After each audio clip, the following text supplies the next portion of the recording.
happy talk, keep talking happy talk. Talk about things you like to do.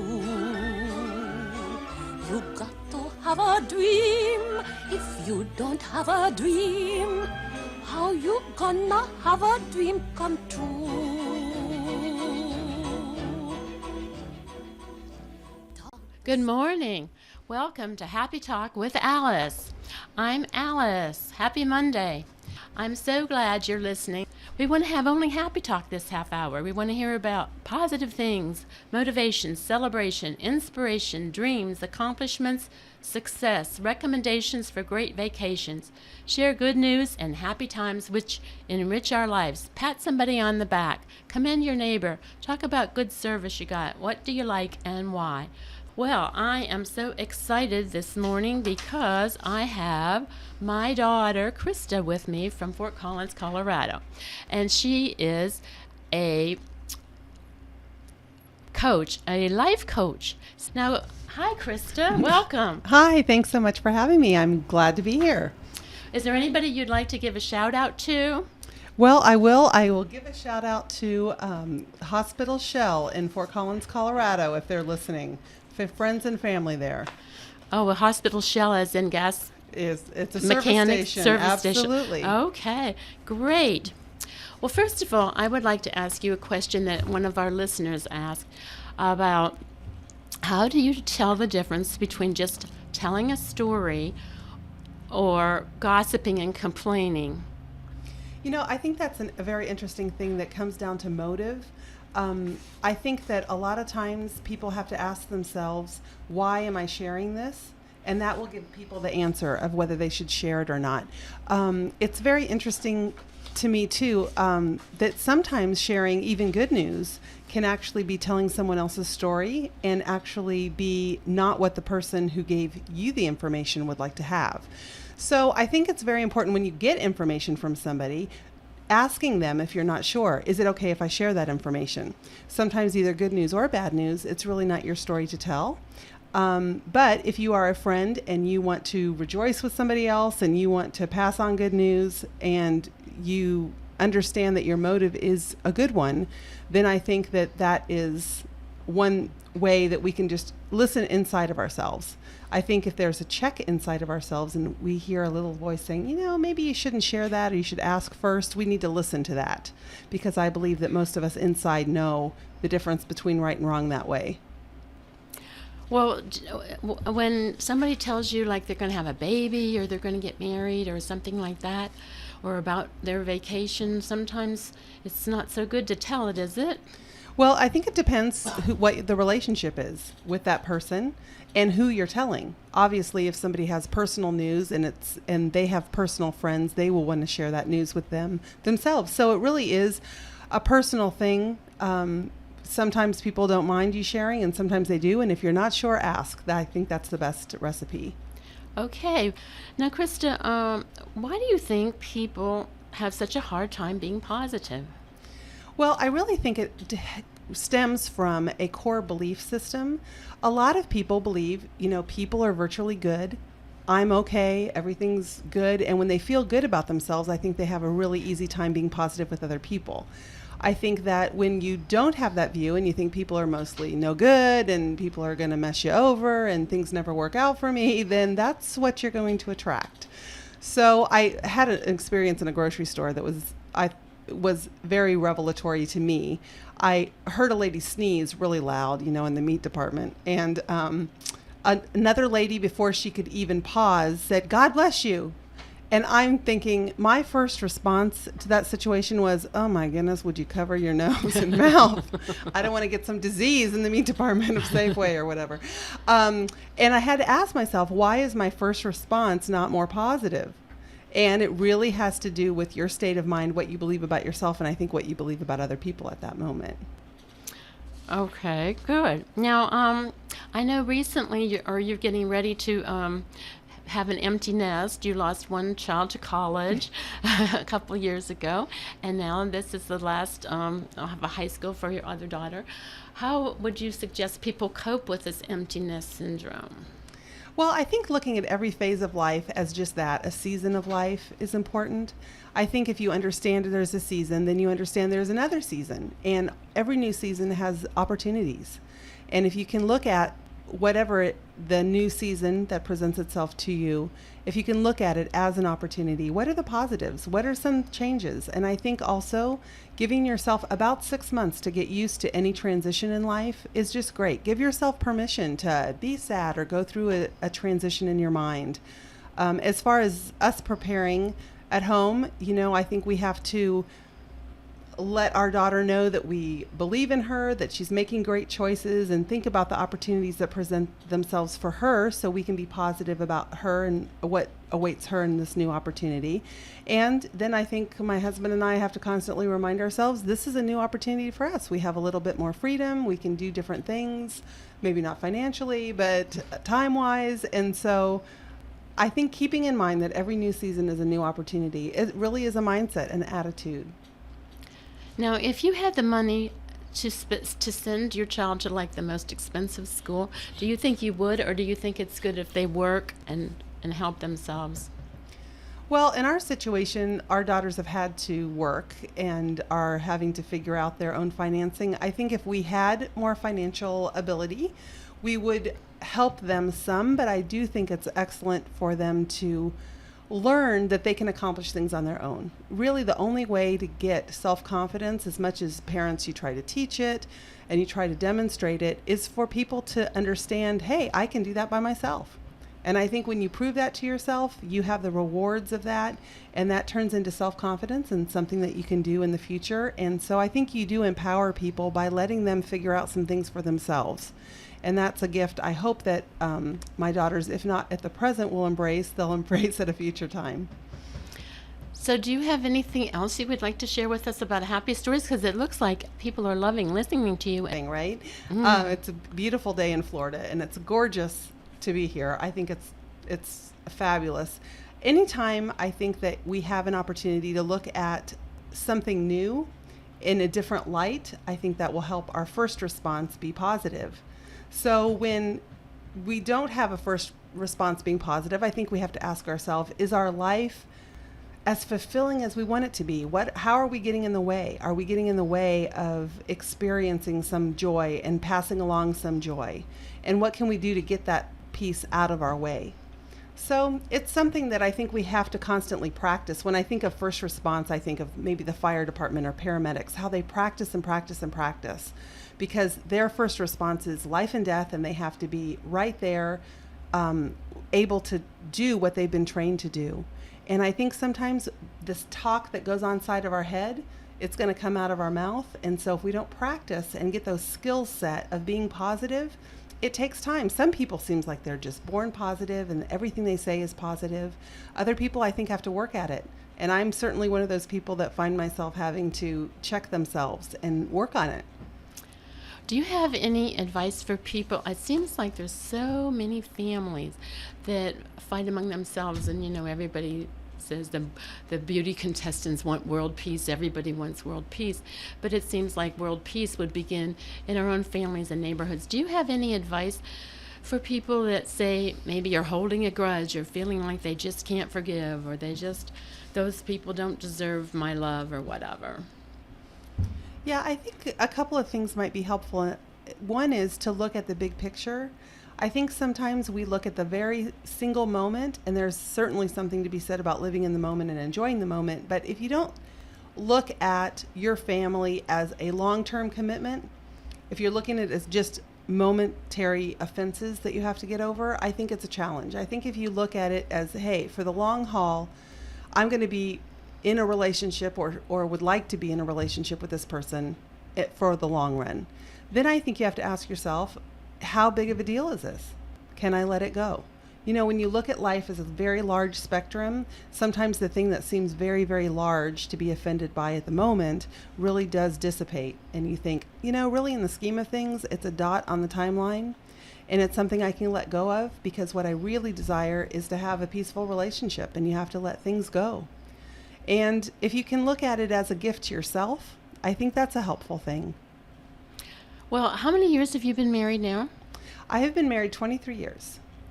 Now, I think, I don't know what your secret to your happy marriage is, because you've been married longer than I have ever.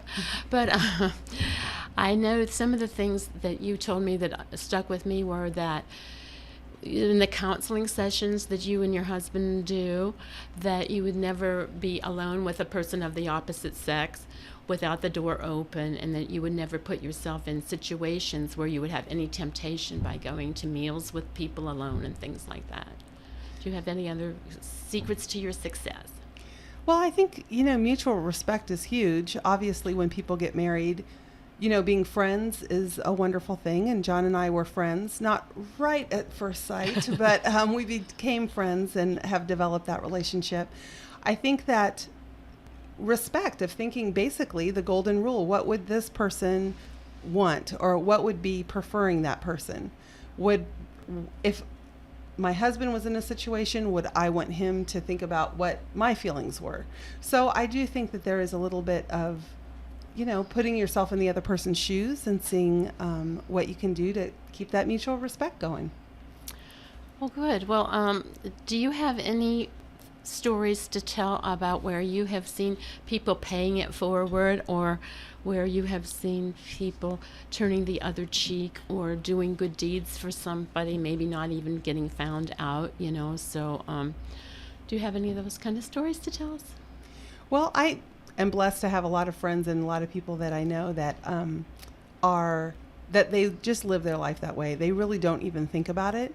They're constantly doing that. They are constantly giving people rides to the airport. They're constantly cooking for people. They're cleaning for people. They're reaching out to people because it's something that's in their heart to do. And I think another thing about being a first responder, to have happiness as a first response, is to take advantage of all those opportunities when you see something. So there's nothing really specific. I think it's more of a lifestyle, that if we can get into a lifestyle of just deciding what kind of person do we want to be and what do we want to share with this world, then I think that it does become more natural of a response. And the weather's perfect, and it just seems so sad that people are depressed and not happy and getting out and doing things. And I wondered if you have anything that you wanted to say about things that you like about Daytona Beach. Well, I love Daytona Beach. I think it's the best place in the world to be. I'm very happy to be here. It's gorgeous, and the people are friendly. There's lots to do. It's awesome weather this week, so it's fabulous. And I think it's a time of year, too, that people are maybe starting to think about the holidays. I know it seems like Thanksgiving and Christmas are far off, but when you talk about people being depressed or having to deal with, down feelings, just feelings, I think that you do just have to open your eyes and say, look at where I am. I live where there are mountains, and I drive by them every day to work, and I just keep going my same routine every single day. And I have to ask myself sometimes, open your eyes and look where you live. You are one lucky lady. There are people who don't have a roof over their head, and it's that whole attitude of gratitude, I think, when you look around and you enjoy what's around you, that is contagious. And you can share that joy with other people. Well, thank you. You need to tell about your keys.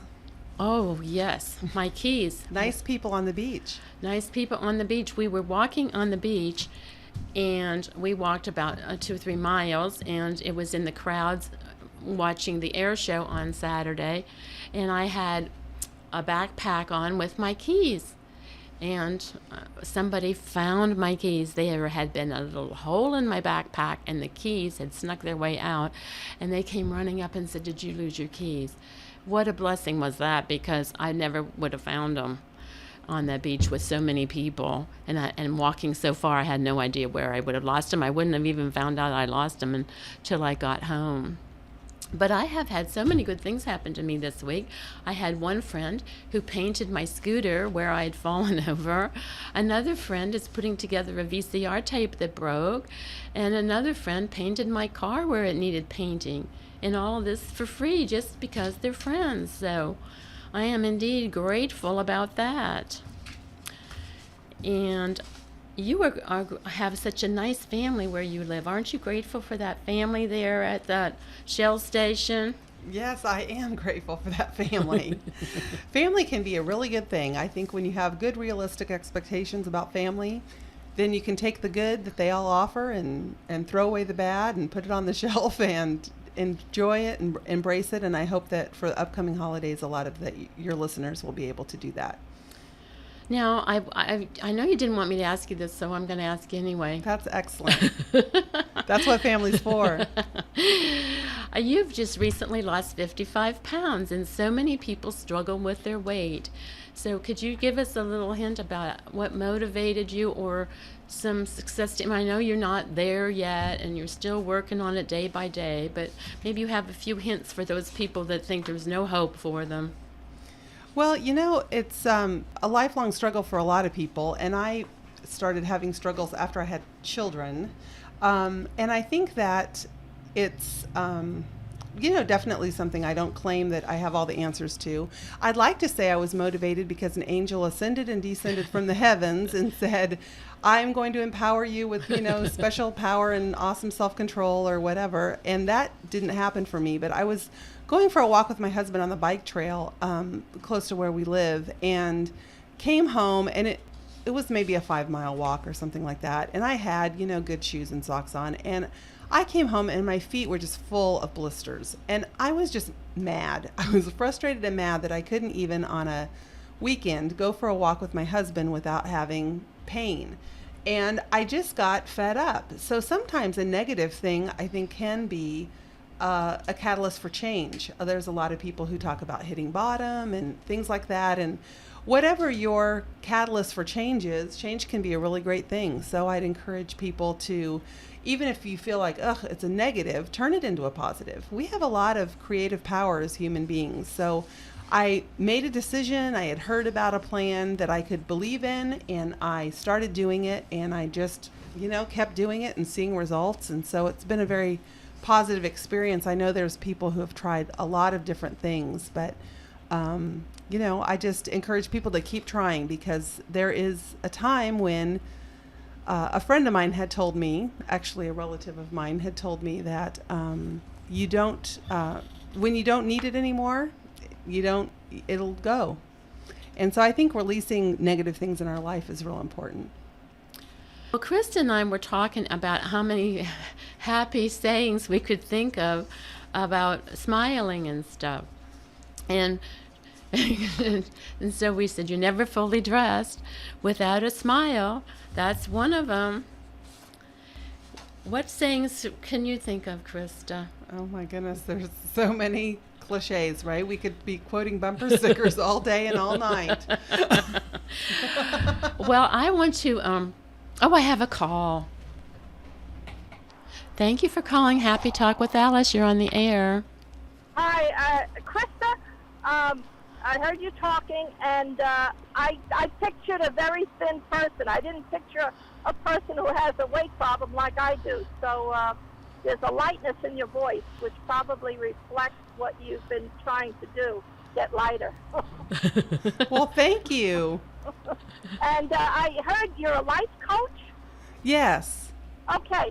So my question would be, what are the main issues that people need coaching on in life to live their life? Because it seems there are a lot of, a lot of crazy people out there. And I've been running into them. So what's the main issues with people today? Well, I think a lot of people are really trying to find out what am I supposed to be doing on the planet? I think a lot of it has to do with finding a purpose, and also maybe finding a career that they can change into, especially with this economy. If they're in a situation where they're looking for a career change or something like that, just finding out, can they actually make their dreams come true and do something they love to do, and how can they make that happen for themselves? I see. Well, yeah, and I'm kind of older, but in my youth, I that question came up big time, and I felt that a lot of people didn't ask that question. Why was I born? Why am I living? What's my purpose? Why am I on this earth? And I don't think people ask that, and then they get caught up with all the falderall and the toys and the things that they think are going to make them happy. But I think it's having a purpose in life that makes people happy. So I got to tell you, Krista, I'm happy. That's awesome. I found my purpose in life, which is, you know, live, love, and you know, and give. That's it. That's wonderful. That's fabulous. Whether you are working a quote day job for money or you're retired or whatever, you know, you have to grasp on that reason that you feel like you're here. And so that's wonderful to hear. I can hear in your voice that you have found fulfillment by that. Yeah, and I met your children. Oh, wonderful. Well, they are awesome. I met your two daughters, and they're wonderful. And I said, when I did meet them, I said, they must come from good stock. They must come from parents that, you know, really were there for them. So I applaud you on that. Well, thank you. I can tell you're a woman of impeccable taste. And Sheila, I know you really are a very giving, generous, kind person. And thank you so much for calling. All right, and that's my nature. So I just, you know, the more I give, the more I get. I think I'm running a balance sheet on that, and it seems to be in balance. Great. Well, Yeah. Thank you, honey. All right, have a good one. You Thank have a you. great day. Thanks for calling. Bye. Okay, well, we're winding down here, and this is the last show of Happy Talk for Alice, the sixth and final show. And I want to thank Mike Johnson and John Williams, Big John, Sweetie, and John Evans, Debbie, Sheila, for all their help and encouragement. And I would encourage you all to keep your eye out for happy stories to share with your friends. Catch people doing something right. Face your day with a smile and a song, and do what brings you joy. Make every hour a happy hour. May you always have happiness in your heart. Let world peace begin with you. Love and forgive your friends, family, and neighbors. Keep smiling. Laughter's contagious. Be a carrier. Heal the world, one smile at a time. And I wish you all the health, happiness, peace, prosperity, and love that you so deserve. Bye-bye. Happy talk, keep talking happy talk. Talk about things you like to do. You got to have a dream. If you don't have a dream, how you gonna have a dream come true?